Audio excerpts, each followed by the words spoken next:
वंदे पुरुषोत्तमम। वंदे पुरुषोत्तम। आज के वाणी है, हट जाना दुर्बलता नहीं है, लेकिन चेष्टा न करना ही है दुर्बलता। तुम कोई भी चीज को प्राणपण से कोशिश करने के बावजूद भी अगर विफल मनोरथ होते हो तो क्षति नहीं, तुम छोड़ो नहीं। ये अम्लान चेष्टा ही तुम्हें मुक्ति की ओर ले जाएगा। मैत्रेयी देव इस वाणी को आलोचना करने के निर्देश पाते हैं और उस वाणी को पुनः द्रुत पाठ करते हैं। और वो सुन के पितृदेव बोलते हैं, इतना चटपट करके क्यों बढ़ रही है, एकदम मशीन चला दिया है। फिर मैत्रेयी दीदी धीरे धीरे वाणी को पाठ करते हैं और बोलते हैं, निष्ठा के साथ अगर मैं कोई काम करता हूँ, छोड़ नहीं देता हूँ, निष्ठा के साथ लगे रहता हूँ, तो एक ना एक दिन इसका फल तो मुझे मिलेगा ही। श्री पितृदेव पूछते हैं, फल मिलेगा मतलब क्या लिखा है वाणी में? फिर वो उत्तर देते हैं, वो अम्लान चेष्टा ही तुम्हें मुक्ति की ओर ले जाएगा। फिर अगली वाणी पाठ होता है, दुर्बल मन चिरकाल ही संदिग्ध रहता है, वो कभी भी निर्भर नहीं कर पाते हैं, विश्वास खो बैठे हैं, इसीलिए प्राय ही रुग्ण कुटील इंद्रिय परवश हो जाते हैं। उनके निकट में सारा जिंदगी ज्वालामय होता है, अंत में अशांति में सुख दुख डूब जाता है। सुख क्या है दुख क्या है कह नहीं पाते, और पूछे जाने पर कहते हैं, बेस वो भी है अशांति। अवसाद में जीवन क्षय हो जाता है। श्री पितृदेव धीरा मां को आलोचना करने के लिए निर्देश देते हैं। धीरा बोलते हैं, दुर्बल मन चिरकाल ही संदिग्ध रहता है। इसका मतलब जिसका मन दुर्बल होता है वो हमेशा संदेह दृष्टि में सब कुछ देखता है। ऐसे तरह के जो लोग होते हैं वो साधारणतः होते हैं रुग्ण कुटिल और इंद्रिय परवश, उनके शरीर सूखा दिखता है। श्री पितृदेव बोलते हैं, जो लोग जोगी पुरुष होते हैं उनको देखने से ऐसे प्रतीत होगा सूखा, लेकिन सांघातिक तेज है। रोगा का मतलब क्या है? फिर गुरु किंगरदा बोलते हैं, क्षीण। शिष्य पितृदेव बोलते हैं, हाँ। और रुग्ण का मतलब धीरा माँ को पूछते हैं। फिर धीरा माँ बोलते हैं, असुस्थ शरीर।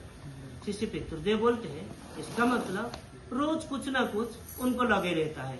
आज पेट खराब, काल सर पकड़ता है, फिर पर दिन कमर दर्द, ऐसे कुछ ना कुछ। और कुटिल का मतलब क्या है? फिर धीरा उत्तर देते हैं, कुटबुद्धि संपन्न। शिष्य पितृदेव बोलते हैं, सठ, जो दूसरों को धोखा देने का मन रहता है, हमेशा सीधा मन नहीं है जिसका, वो अच्छे चीज को भी बुरा करके देखते हैं। फिर क्षितिज सेनगुप्ता की ओर देख के बोलते हैं, क्या मास्टर मसाई, कुटिल का मतलब क्या होता है? फिर क्षितिजदा बोलते हैं, जो अच्छे चीजों को भी अच्छे नजर से देख नहीं पाता। शिष्य पितृदेव सम्मति व्यक्त करते हैं और बोलते हैं, जो लोग कुटिल लोग होते हैं वो इंद्रिय सर्वस्व होते हैं, काम क्रोधादि इंद्रिय द्वारा परिचालित होते हैं। इसीलिए अच्छा खाना, अच्छा पहनना, अच्छे से सोना इंद्रिय परायण व्यक्ति का लक्षण होता है। ज्यादा सोना अच्छी बात नहीं है। हम लोगों के देश में जो लोग सब ग्रेट मैन या महान व्यक्ति हैं, वो कभी भी दिन में सोते नहीं है। लेकिन कुछ लोग होते हैं जो डॉक्टर के परामर्शानुसार दोपहर में विश्राम लेते हैं, उसकी कारण अलग है और उनकी बातों भी अलग है।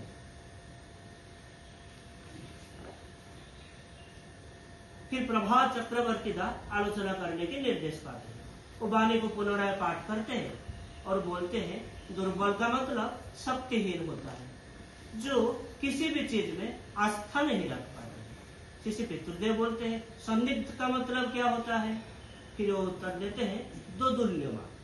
शिष्य पितृदेव बोलते हैं, संदिग्ध का मतलब जो संदेह करता है, संदेह करना। और निर्भर करने का मतलब? फिर वो उत्तर देते हैं, निःशेष में भरण करना। शिष्य पितृदेव बोलते हैं, अब ये बोलो कि रुग्ण का मतलब क्या होता है?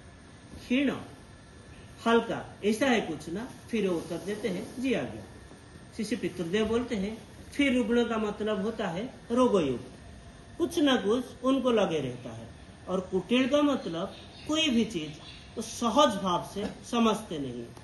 शायद गुरु किंगर कोई चीज मुझे दिया, फिर मैं सोचा ये मुझे क्यों दिया, निश्चय वो चीजें कल का होगा। फिर गुरु किंकर को पूछा, देवघर को किस रास्ते में जाऊंगा? फिर गुरु किंकर बोलते हैं, इस रास्ते पे चलो। फिर मैं मन ही सोचता हूँ, निश्चय उसमें कुछ पेंच है। इस राह में क्यों बोला उसने? और इंद्रिय परवश का मतलब क्या होता है? फिर प्रभातदा बोलते हैं, इंद्रिय जब जो चाहता है वही करता है, इंद्रिय के दासानुदास। श्री श्री पितृदेव बोलते हैं, ये दासानुदास का मतलब क्या होता है? फिर वो उत्तर देते हैं, जो इंद्रिय के सेवा करता है। श्री श्री पितृदेव बोलते हैं, कहने से या पूछे जाने पर कहता है बेस। इसका मतलब क्या है? क्या कहने से वो कहता है कि मैं बेस हूं कह रहा है, लेकिन उसके अवसाद में जीवन क्षय होता जा रहा है। और अवसाद कब आता है? जो कर्म देके शक्ति संचय कर नहीं पाता है, जैसे शारीरिक मानसिक शक्ति संचय कर नहीं पाता है। और जो सब कर्म करने से अवसाद आता है, जो करने से शरीर मन अच्छा रहता है, वो ना करके जो करने से शक्ति ह्रास पाता है वही करता है। बहुत लोग कुछ आपो अफीम खाते रहते हैं और ऐसे खाते हैं जिसकी वजह से उनकी शक्ति ह्रास होता है। कैसे करके व्यवहार करने से शक्ति वृद्धि होगा और वो भी नहीं जानते हैं।